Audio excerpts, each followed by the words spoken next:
Good morning, this is Shelby Law with the Great Basin Fire Potential Briefing for Tuesday, May 24th, 2022. Fire potential impacts for the next couple of days are shown here. We do have some gusty winds over portions of central and southeast Utah today, along with some isolated thunderstorms and showers a little bit further north.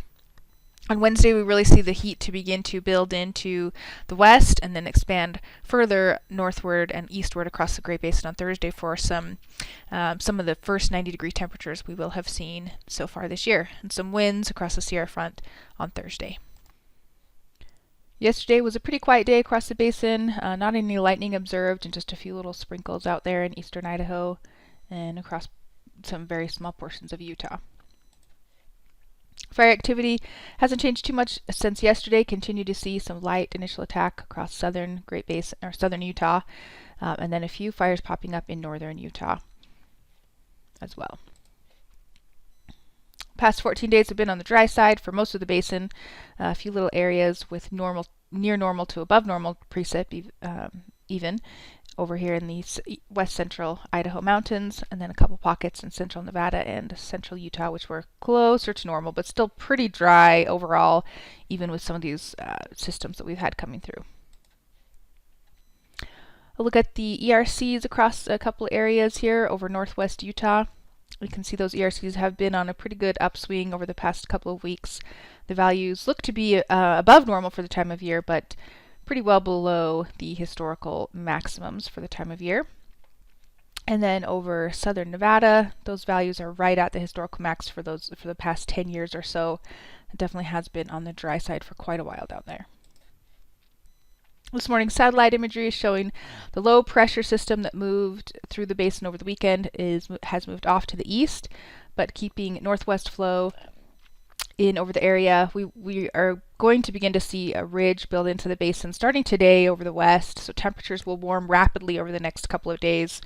Near record temperatures are expected by Thursday for most of the area. For this afternoon, we can see we're still somewhat influenced by that northwesterly flow for some cooler temperatures continuing, mainly along the eastern portions of the Great Basin. And we will see some gusty winds in eastern Utah today with warming temperatures across the west. No high risk has been issued for the winds as they're just below criteria. Looking at the winds this afternoon, picking up in eastern and southeast Utah for this afternoon, lighter pretty much elsewhere.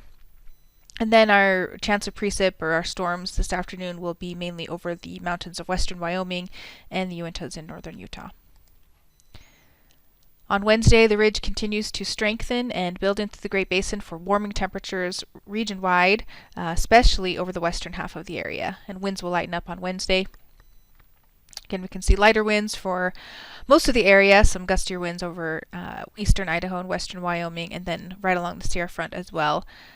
Warming temperatures, especially over Nevada, with highs in the low 90s in far western Nevada, and then quite warm triple digits in southern Nevada. On Thursday, the ridge continues to build into the Great Basin, causing near record temperatures across much of the region, with highs near 90 degrees for across many of the northern and central valleys, and that will be near record territory. We do have another low beginning to move into the Pacific Northwest. This will increase the pressure gradient and wind speeds into western Nevada, and we may also see an isolated storm here or there. No high risk is issued for Thursday, as many of the fuels are still not quite cured in northern and central Nevada. So looking at the afternoon wind gusts for Thursday, some pretty gusty winds possible across much of the state of Nevada, and we may see a few isolated thunderstorms here and there pop up as well. And then taking a look at our temperatures, very warm day region-wide on Thursday with highs near 90 in Boise and Salt Lake. So the warmest day of the period, and then we start to cool off. 3-day precip totals are shown here, really just very limited precip to the central Idaho mountains and western Wyoming. On Friday, we begin to see that trough moving into the Pacific Northwest and bringing some cooler air to Idaho and northern and western Nevada. That cooling will move in beginning Friday through the weekend. And no high risk issued, but Friday will be another breezy day across mainly Utah and Nevada. On Saturday, that low continues to be the main story with continued cooler temperatures coming into the area.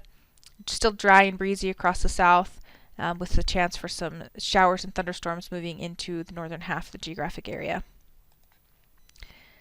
And on Sunday, the low still dominating the weather pattern here, with continued dry, breezy conditions across the south, but cooler temperatures region-wide, highs and maybe near 70 by Sunday across many of the northern valleys.